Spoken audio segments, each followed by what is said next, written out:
जय हिंद दोस्तों, स्वागत है आप सभी का बीए सेमेस्टर वाला में। दोस्तों आज की क्लास बहुत ही इम्पोर्टेंट होने वाली है क्योंकि आज के इस क्लास में आप सभी लोग देखने वाले हैं BA third semester Hindi. Hindi में आपके पेपर का नाम है हिंदी गद्य, ठीक है। ये दीनदयाल उपाध्याय गोरखपुर विश्वविद्यालय का क्वेश्चन पेपर है जिसका पेपर कोड है HND 201। देखिए, जो भी गोरखपुर विश्वविद्यालय के छात्र छात्राएँ हैं, यहाँ पर इनके हिंदी के थर्ड सेमेस्टर में 2 पेपर देने होंगे, HND 201 और HND 202। तो HND 201 का क्वेश्चन पेपर है, 2022-23 का क्वेश्चन पेपर है।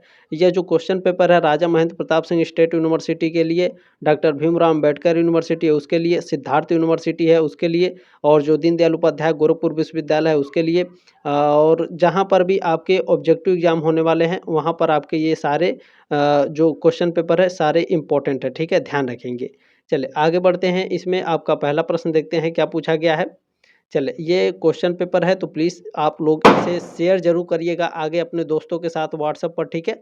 चलिए, पहला प्रश्न है आपका, राजा भोज का सपना के रचनाकार हैं। इसके रचनाकार हैं राजा शिव प्रसाद सितारे हिंद। सी ऑप्शन आपका राइट है। मैंने बहुत सारे आपके मॉडल पेपर भी सॉल्व कराए हैं, डिस्क्रिप्शन बॉक्स में लिंक दिया गया है प्लेलिस्ट का, तो आप लोग इस क्वेश्चन पेपर को पूरा देख लीजिएगा। लिखित क्वेश्चन पेपर और ऑब्जेक्टिव क्वेश्चन पेपर और मॉडल पेपर मैंने सभी आपके सॉल्व कराए हैं, तो ज़रूर देखिएगा बाकी सारे क्लासेस को ज़रूर, ठीक है। चलिए, दूसरा प्रश्न है, हिंदी नई चाल में ढली किसने कहा था। तो ये कहा था आपके भारतेंदु हरिश्चंद्र जी ने। बी ऑप्शन आपका राइट है, प्रश्न नंबर दूसरे का। तीसरा प्रश्न आपका क्या पूछा गया है, भाषा योग वशिष्ठ रचना है, ये रचना राम प्रसाद निरंजनी की है। सी ऑप्शन आपका राइट है। चलिए अगला प्रश्न देखते हैं, चौथा क्या पूछा गया है, आधुनिक हिंदी गद्य का प्रवर्तक माना जाता है। देखिए, आधुनिक हिंदी गद्य का जो प्रवर्तक है, ठीक है, ये भारतेंदु हरिश्चंद्र जी को माना जाता है। डी ऑप्शन आपका राइट है। चलिए इसमें अगला प्रश्न देखते हैं, पांचवा प्रश्न आपका पूछा गया है, हमारे मत में हिंदी और उर्दू दो बोली न्यारी न्यारी है, उक्त कथन है। ये कथन आपका राजा लक्ष्मण सिंह का है। बी ऑप्शन आपका राइट है। देखिए, ये मैंने मॉडल पेपर में भी आपके सारे क्वेश्चंस आपके सॉल्व कराए हैं, ठीक है। 2016 से लेकर के, ठीक है, 2016 से लेकर के 2024 में जितने भी क्वेश्चंस आपके पूछे गए हैं मैंने सारे आपके मॉडल पेपर में रखे हैं, तो मॉडल पेपर भी आपके लिए मोस्ट इम्पोर्टेंट है, आप लोग ज़रूर देखेंगे, ठीक है। चले आगे बढ़ते हैं। इसमें अगला प्रश्न आपका, ये था आपका पांचवा और ये है आपका छठा प्रश्न, ठीक है। जॉन गिलक्रास्टाइस्ट, ठीक है, गिलक्राइस्ट हिंदी भाषा के लिए किस लिपि के पक्षपति थे। तो ये पक्षपति थे आपके फारसी लिपि के, ठीक है। जो जॉन गिलक्राइस्ट थे ये हिंदी भाषा के फारसी लिपि के पक्षपाती थे, ठीक है, ध्यान रखेंगे। ए ऑप्शन आपका राइट है, प्रश्न नंबर छठे का। सातवां प्रश्न आपका क्या पूछा गया है, फोर्ट विलियम कॉलेज की स्थापना हुई थी, कब हुई थी, किस सन में। तो सन 1800 ईस्वी में फोर्ट विलियम कॉलेज की स्थापना हुई थी। डी ऑप्शन आपका राइट है, प्रश्न नंबर 7 का। अगला प्रश्न देखते हैं, आठवां प्रश्न पूछा गया है, किस रचनाकार की भाषा में पंडिताऊ एवं पूर्वी शब्दों का प्रयोग है। तो ये किस रचनाकार में है बताइए। और इन चारों में से कौन से ऐसे रचनाकार हैं जिनकी रचनाओं में पंडिताऊ एवं पूर्वी शब्दों का प्रयोग है, बताइए। बहुत ही इंपॉर्टेंट प्रश्न है ये। बिल्कुल, सदा सुखलाल जी के, मुंशी सदा सुखलाल जी जो हैं ये एक ऐसे रचनाकार हैं कि इन्होंने जो रचनाएं की हैं इनकी रचनाओं में जो भाषा है पंडिताऊ और पूर्वी शब्दों का प्रयोग है, ठीक है। चले सी ऑप्शन आपका राइट है, 8 नंबर प्रश्न का। प्रश्न नंबर 9 आपका पूछा गया, देखिए, इंसा अल्लाह खान यानी मुंशी इंसा अल्लाह खान इनका पूरा नाम है। तो इनकी रचना है, इनकी कौन सी रचना है, रानी केतकी की कहानी, बहुत ही फेमस रचना है। ये आप कक्षा 6 से पढ़ते आ रहे होंगे और कक्षा 12 उसके बाद आप ग्रेजुएशन कर रहे हैं, इसमें भी आपका ये कंटिन्यू आपके साथ जुड़ा रहेगा। बहुत ही फेमस कहानी है ये, ठीक है। बी ऑप्शन आपका राइट है। चलिए आपका 10वां प्रश्न पूछा गया है, बहुत ही फेमस ये है। देखिए, अशोक के फूल निबंध हैं, ये निबंध आपके आचार्य हजारी प्रसाद द्विवेदी का है। सी ऑप्शन आपका राइट है। चलिए अगला प्रश्न देखते हैं, 11वां प्रश्न आपका क्या पूछा गया है, निबंध ऐसी सर्जना को कहा जाता है जिसमें विचारों, उद्धरणों एवं कथाओं का विविध सम्मिश्रण हो, उक्त विचार है। ये विचार किसके हैं, आचार्य रामचंद्र शुक्ल के हैं। सी ऑप्शन आपका राइट है। चले अगला प्रश्न देखते हैं, 12 नंबर क्या पूछा गया आपका, भारतेंदु युग के प्रमुख निबंधकार हैं। भारतेंदु युग के प्रमुख निबंधकार कौन है। देखिए बालकृष्ण भट्ट जो हैं ये भारतेंदु युग के प्रमुख निबंधकारों में से हैं। सी ऑप्शन आपका राइट है। इसे भी मैंने मॉडल पेपर में आपको बताया है, ठीक है, आप लोग जरूर मॉडल पेपर देखिएगा। चलिए 13 नंबर प्रश्न है, सुमेलित नहीं है, इन चारों में कौन सा सुमेलित नहीं है?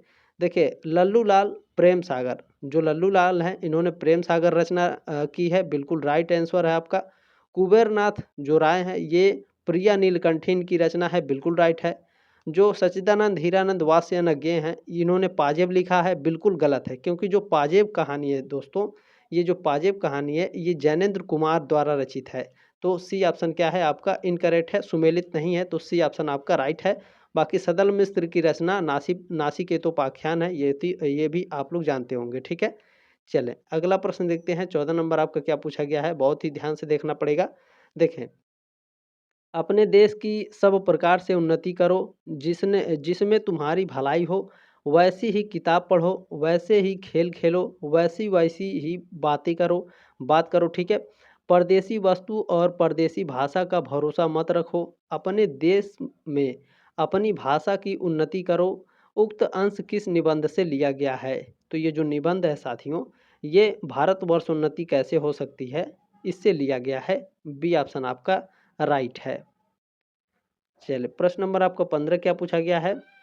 15 नंबर प्रश्न है, वर्णात्मक, विवरणात्मक, भावनात्मक, ठीक है, भावात्मक है, वर्णात्मक, विवरणात्मक और भावात्मक तथा विचारात्मक शैली किस युग के निबंधों की विशेषता है? तो ये भारतेंदु युग के शैली की विशेषता है। बी ऑप्शन आपका राइट है प्रश्न नंबर 15 का। प्रश्न नंबर 16 आपका क्या पूछा गया है? देखिए ललित निबंधकार हैं, इन चारों में से कौन ललित निबंधकार हैं? तो विद्यानिवास मिश्र जो है साथियों ये एक ललित निबंधकार हैं। ए ऑप्शन राइट है आपका प्रश्न नंबर 16 का। चलिए अगला प्रश्न देखते हैं क्या पूछा गया। अच्छा, दीनदयाल उपाध्याय गोरखपुर विश्वविद्यालय में आपके 40 क्वेश्चंस पूछे जाते हैं और 5 क्वेश्चंस आपका रिटन आता है, लिखित आता है, जिसमें से केवल 3 ही करना होता है, ये बात आप लोग ध्यान रखिएगा, ठीक है। चलिए 17वां प्रश्न आपका क्या पूछा गया है, राजनीतिक एवं सामाजिक सुधार तथा देश प्रेम की प्रवृत्ति किस युग के निबंधों की प्रधान विशेषता है? तो ये भारतेंदु युग की, ठीक है, प्रधान विशेषता है। सी ऑप्शन आपका राइट है। चलिए 18 नंबर प्रश्न आपका क्या पूछा गया है, आचार्य रामचंद्र शुक्ल ने निबंधों की परंपरा का सूत्रपात माना है, भारतेंदु युग से, द्विवेदी युग से, छायावाद युग से या फिर प्रगतिवाद युग से? बहुत ही फेमस क्वेश्चन है, ये ध्यान रखेंगे। जो आचार्य रामचंद्र शुक्ल हैं इन्होंने निबंधों की परंपरा का सूत्रपात भारतेंदु युग से माना है। 18 का ए ऑप्शन आपका करेक्ट है। चलिए 19 नंबर देखेंगे, बहुत ही अच्छा है, ये ध्यान से देखेंगे इसे। मैं कहती हूँ तुम क्यों नहीं खेती छोड़ देते, मर मर कर काम करो, उपज हो तो बाकी दे दो, चलो छुट्टी हुई, बाकी चुकाने के लिए ही हमारा जन्म हुआ है। उक्त कथन किस कहानी का है? ये जो कथन है ये कहानी है पूस की रात की कहानी का है। बी ऑप्शन आपका राइट है प्रश्न नंबर 19 का। चलिए आप लोगों को टाइम मिले तो ज़रूर आप लोग इसे ज़रूर पढ़ा कीजिए, ठीक है। इंटरनेट पर सर्च करेंगे तो ऑटोमेटिक आएगा आपका, ठीक है। उधार का सौदा खाने में बड़ा मीठा लगता है और दाम देते समय मोदी आइन की बात लगती है। उक्त अंश किस कहानी का है? ये जो कहानी है ये पूस की रात की कहानी है। डी ऑप्शन आपका राइट है प्रश्न नंबर 20 का। 21 नंबर प्रश्न आपका पूछा गया है, पूस की रात के रचनाकार हैं, इसके रचनाकार हैं मुंशी प्रेमचंद्र। सी ऑप्शन आपका राइट है। प्रश्न नंबर 22 आपका पूछा गया है, हिंदी की पहली कहानी की लेखिका, ठीक है, लेखिका का नाम है वंग महिला, सत्यवती, चंद्रकांता या पद्मा सचदेव? बताइए, हिंदी की पहली कहानी लेखिका वंग महिला हैं। ये ऑप्शन आपका राइट है प्रश्न नंबर 22 का। चलिए अगला प्रश्न देखते हैं। 23 नंबर क्या पूछा गया है, लहना सिंह किस कहानी का पात्र है?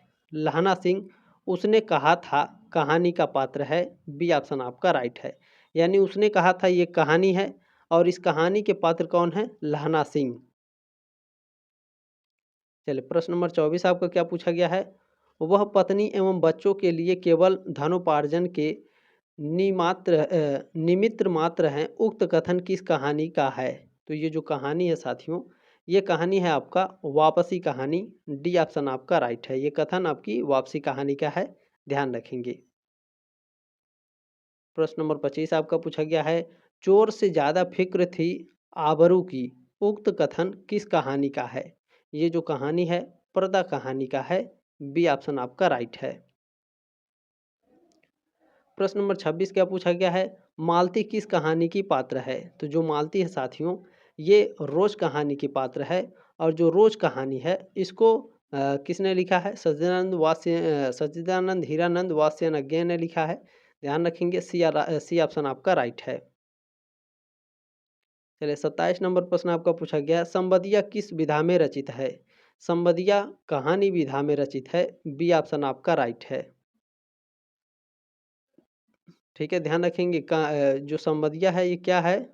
संबदिया, ठीक है, संबदिया किस विधा में रचित है बताइए? बहुत ही फेमस क्वेश्चन है। कहानी कई साल लगातार पूछा जा चुका है, ध्यान रखेंगे। प्रश्न नंबर 28 आपका, हिंदी की पहली कहानी है। हिंदी की पहली कहानी इंदुमती है। ये ऑप्शन आपका राइट है। चलिए 29 नंबर प्रश्न आपका पूछा गया है, वापसी कहानी है। वापसी कहानी किसका है? मुंशी प्रेमचंद की, उषा प्रियंवदा की, यशपाल की या फिर प्रभा खेतान की? बताने का प्रयास करेंगे सभी लोग। बिल्कुल, जो वापसी कहानी है ये उषा प्रियंवदा की है। बी ऑप्शन आपका राइट है। प्रश्न नंबर 30 आपका पूछा गया है, कर्मभूमि उपन्यास का पात्र नहीं है। तो देखिए कर्मभूमि उपन्यास के पात्र है सकीना, रेणुका देवी और नैना। ये तीनों कर्मभूमि उपन्यास के पात्र हैं। जोहरा ये आपके कर्मभूमि उपन्यास के पात्र नहीं है। तो डी ऑप्शन आपका राइट है प्रश्न नंबर 30 का। चलिए 31 नंबर प्रश्न है, बहुत ही ध्यान से देखेंगे सभी लोग। पुरुषार्थहीन मनुष्यों की तरह कहने लगे, मुझे धन की जरूरत नहीं। कौन है जिसे धन की जरूरत नहीं? साधु सन्यासी तक पैसों पर प्राण देते हैं। धन बड़े पुरुषार्थ से मिलता है। उक्त कथन कर्मभूमि उपन्यास के किस पात्र का है? तो ये समरकांत के पात्र का है। बी ऑप्शन आपका राइट है। ये कर्मभूमि का आपका क्या है? ये कर्मभूमि उपन्यास है। उस उपन्यास की ये आपका ये जो कथन है, और इस कथन को किसने कहा था? तो समरकांत ने कहा था। ये बात आप लोग ध्यान रखेंगे। चलिए प्रश्न नंबर 32 क्या पूछा गया है, वजीरा सिंह किस कहानी का पात्र है? वजीरा सिंह साथियों, ये उसने कहा था कहानी का पात्र है। सी ऑप्शन आपका राइट है। चलिए प्रश्न नंबर 33 क्या पूछा गया है, ध्यान से देखेंगे। प्रेमचंद्र के कर्मभूमि उपन्यास में समस्या वर्णित नहीं है। कौन सी समस्या वर्णित नहीं है? तो किसान समस्या। ठीक है, ये ऑप्शन आपका राइट है, ध्यान रखेंगे। प्रश्न नंबर 34 आपका क्या पूछा गया है, जिन गरीबों को तुम अब तक कुचलते आए हो, वे ही अब सांप बनकर तुम्हारे पैरों में लिपट जाएंगे, क्योंकि अब तक वे लोग उनसे रियासत मांगते थे, अब अपना हक मांगते हैं। उक्त कथन कर्मभूमि उपन्यास के किस पात्र का है?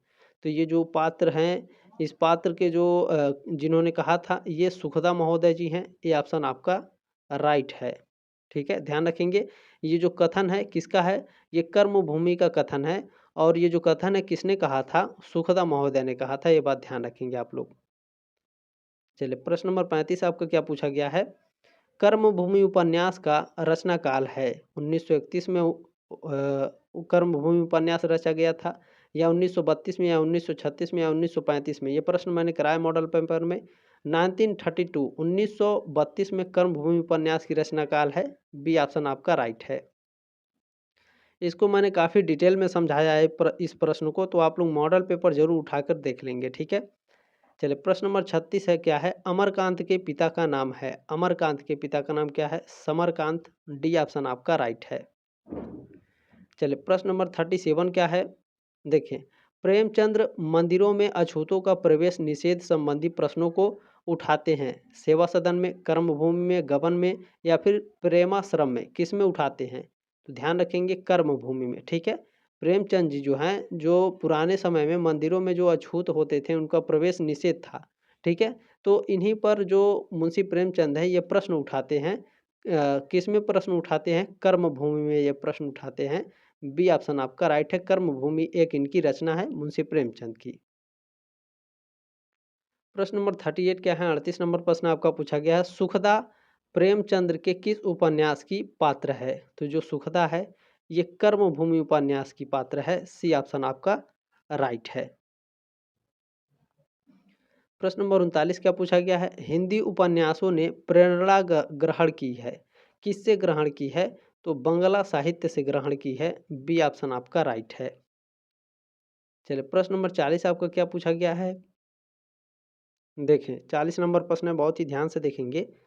अय्यारी, तिलिस्मी और जासूसी प्रवृत्ति किस काल के उपन्यासों की विशेषता है?